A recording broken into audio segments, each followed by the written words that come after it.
ഇതൊരു real incident എന്ന് പറഞ്ഞാൽ നിങ്ങൾ വിശ്വസിക്കുമോ? ഒരു സൈന്യത്തിന് ജനതയോട് ഇങ്ങനെയൊക്കെ ചെയ്തു കൂട്ടാൻ കഴിയുമെന്ന് നമ്മൾ ചിന്തിച്ചു പോകും. 1981 യു എസിലെ സാൽവദോറിൽ നടന്ന ഒരു കൂട്ടക്കൊലയെ ബേസ് ചെയ്തെടുത്ത ഒരു സിനിമയാണിത്. ഒരു ഡീസന്റ് മസ്റ്റ് വാച്ച് സർവൈവൽ വാർ മൂവിയാണ്. സിനിമ ഏതെന്നറിയാൻ വേണ്ടി ഈ വീഡിയോ ഇപ്പം തന്നെ ചെയ്തു വെച്ചത് ഞാൻ പറഞ്ഞുതരാം. Day 90 of 100 Days 100 movie series. സാൽവദോറിൽ നടന്ന ഒരു യഥാർത്ഥ കൂട്ടക്കൊലയെ ബേസ് ചെയ്തിട്ടാണ് ഈ സിനിമ ഒരുക്കിയിരിക്കുന്നത്. ഒരു ഗ്രാമം മുഴുവൻ നിഷ്ഠൂരമായി ഇല്ലാതാക്കപ്പെടുന്നു. എന്നിട്ടും അവിടെ നിന്ന് അത്ഭുതകരമായി രക്ഷപ്പെടുന്ന ഒരു ബാലൻ.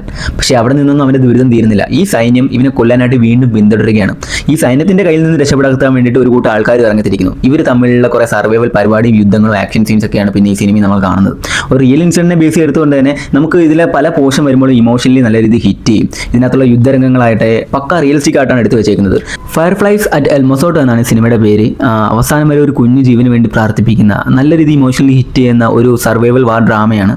സിനിമയുടെ ലിങ്ക് വേണ്ടവർ താഴെ വാർ എന്ന് കമന്റ് ചെയ്യൂ, ഞാൻ DM ചെയ്ത് തരുന്നതായിരിക്കും. കണ്ടുള്ളവർ എന്തായാലും നിങ്ങളുടെ അഭിപ്രായം കൂടെ താഴെ കമന്റ് ചെയ്യുക. അപ്പം നാളെ കാണാം. ബൈ.